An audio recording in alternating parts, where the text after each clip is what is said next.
ദൈവത്തിരുനാമത്തിന് സ്തോത്രം ചെയ്യുകയും സ്തുതിക്കുകയും ചെയ്യുന്നു. കർത്താവിനാൽ അനുഗ്രഹീതരായ ദൈവത്തിൻ്റെ മക്കളെ, ഓരോ ദിവസവും ദൈവത്തിൻ്റെ വചനത്തിനായി കാത്തിരിക്കുന്ന പ്രിയമുള്ളവരെ, ഇന്നും ദൈവത്തിൽ നിന്ന് പ്രാപിച്ച് കർത്താവിൻ്റെ പാദപീഠത്തിലിരുന്ന് ദൈവത്തോട് ചോദിച്ച് സ്വർഗം പ്രകാശിപ്പിച്ച് എന്നൊരു ആത്മീക ദൂത് നിങ്ങളോട് പങ്കുവയ്ക്കാൻ കർത്താവിൻ്റെ അമിത കൃപയിൽ ഞാൻ ശരണപ്പെടുന്നു.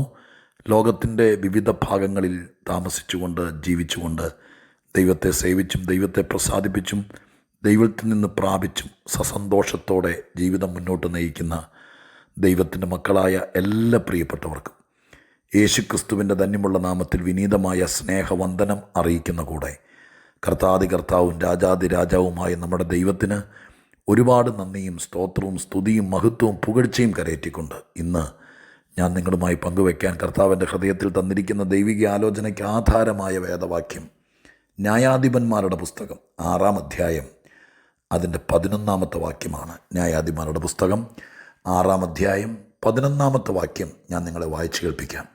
അനന്തരം യഹോവയുടെ ഒരു ദൂതൻ വന്ന് ഒഫ്രയിൽ അബിയേസറിനായ യോവാശിൻ്റെ കരിവേലകത്തിൻ്റെ കീഴെ ഇരുന്നു.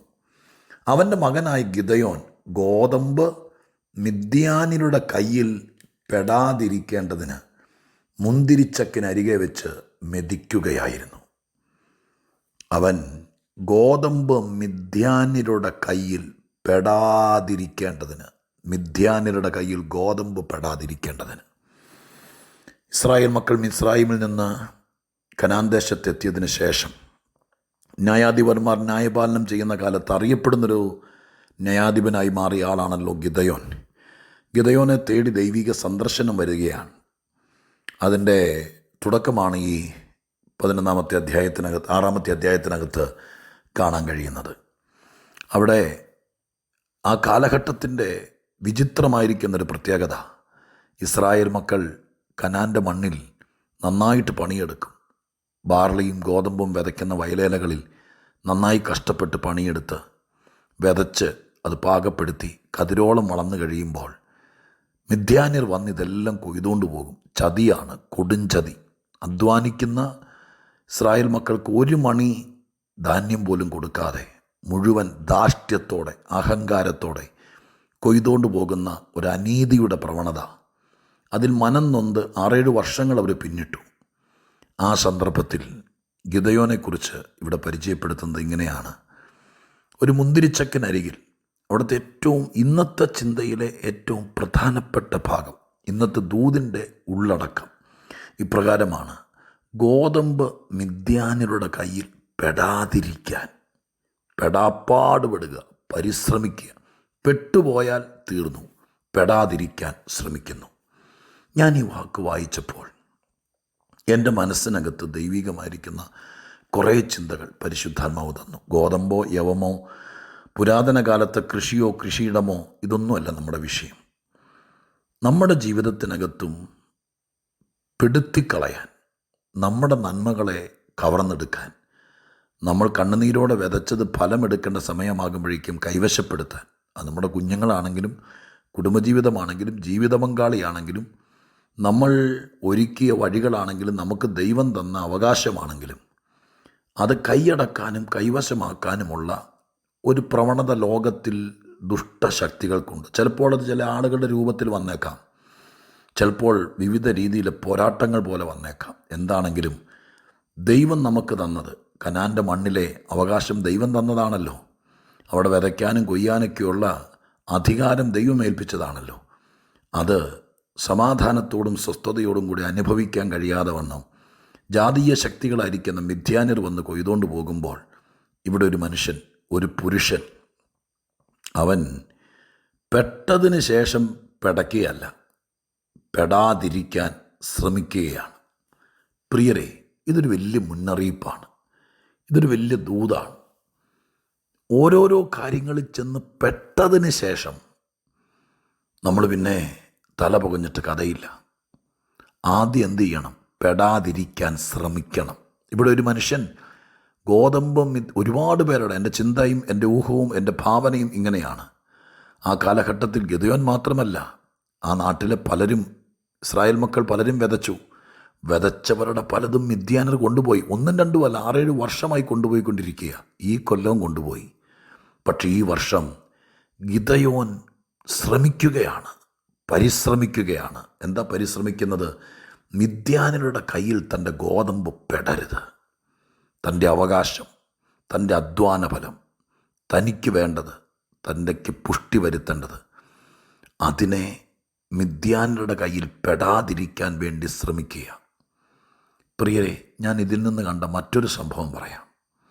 ദൈവത്തിൻ്റെ ദൂതൻ അവിടെ വന്ന കരിവേലകത്തിൻ്റെ ചോട്ടിൽ ഇരിക്കുകയായിരുന്നു. ആ രംഗം നിങ്ങളൊന്ന് കാണണം. ഈ മനുഷ്യൻ മിദ്യാൻ്റെ കയ്യിൽ പെടാതിരിക്കാൻ, എന്തൊക്കെയായിരിക്കും പെടാതിരിക്കാൻ വേണ്ടി, ചിലപ്പോൾ ഒരു ശബ്ദം പോലും കേൾപ്പിക്കാതെ, ചിലപ്പോൾ ആ കരിവേലകത്തിൻ്റെ ചോട്ടിൽ ചക്കിന് മറവിൽ മറഞ്ഞിരുന്ന് ഈ യവക്കറ്റകളെല്ലാം ഒതുക്കി വെച്ച് പെടാതിരിക്കാൻ ശ്രമിക്കുകയല്ലേ. നാ വാടാ, തൊടാൻ ധൈര്യമുള്ളവൻ തൊടടാ, എടുക്കടാ എന്ന് പറഞ്ഞ് വെല്ലുവിളിക്കുകയല്ലോ, പെടാതിരിക്കാൻ ശ്രമിക്കുക. കുറച്ചു നേരം ദൈവത്തിൻ്റെ ദൂതൻ വന്ന് അവൻ്റെ പരിശ്രമങ്ങളെല്ലാം വീക്ഷിക്കുകയായിരിക്കും. അവിടെ ആ കരിവേലകത്തിൻ്റെ ചോട്ടിൽ ദൈവത്തിൻ്റെ ദൂതൻ വന്നിരുന്നു എന്നല്ലേ പറഞ്ഞേ.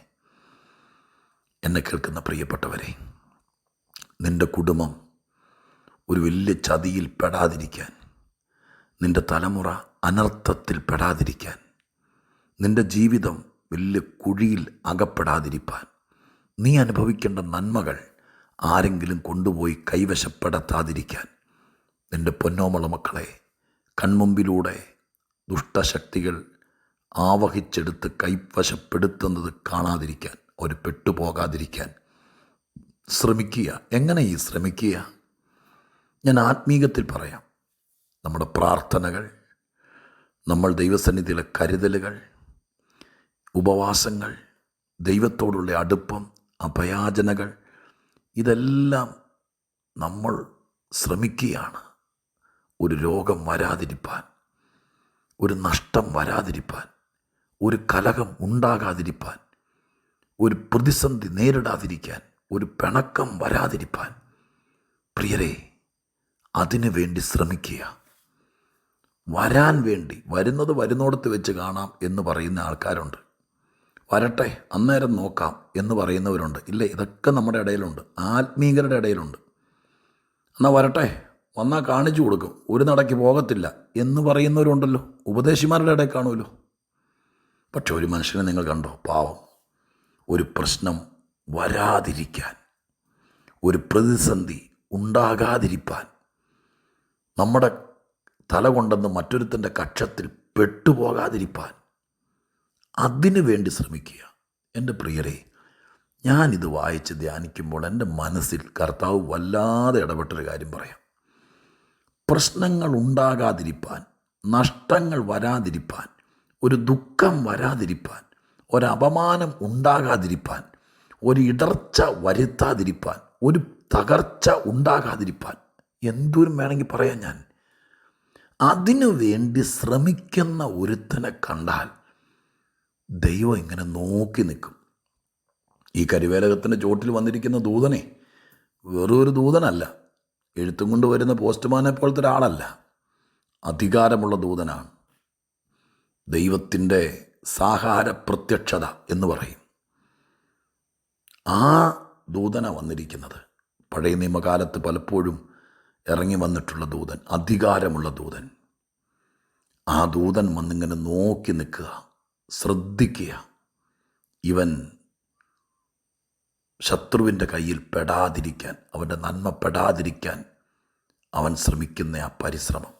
എന്നെ കേൾക്കുന്ന പ്രിയപ്പെട്ടവരെ, നിൻ്റെ കുഞ്ഞുങ്ങളും കുടുംബവും നന്മയും ജോലിയും വരുമാനവും നിൻ്റെ കൊച്ചു ബിസിനസ്സും ഇതൊക്കെ ചുമ്മാ ഒരു കെയർലെസ് ആയിട്ട്, കുടുംബത്തെ ആണെങ്കിലും കുഞ്ഞുങ്ങളെ ആണെങ്കിലും ദൈവം ഏൽപ്പിച്ച ശുശ്രൂഷയാണെങ്കിലും സഭയാണെങ്കിലും നമ്മുടെ കൊച്ചൊരു ബിസിനസ്സാണെങ്കിലും എന്താണെങ്കിലും ഇതിനെ ഒന്നും കയറി, ദൈവം തന്നതല്ലേ, ഒരു വരുമാന മാർഗ്ഗമല്ലേ, ഒരു കൃപയല്ലേ, നമുക്ക് ദൈവം തന്നൊരു പദവിയല്ലേ, അതിനെ ഒന്നും സൂക്ഷിക്കാതെ പെടണമെങ്കിൽ പെടട്ടെ, പോണെങ്കിൽ പോട്ടെ എന്നുള്ള മൈൻഡിൽ നടക്കുന്നവനെ ദൈവം ശ്രദ്ധിക്കുക പോലുമില്ല.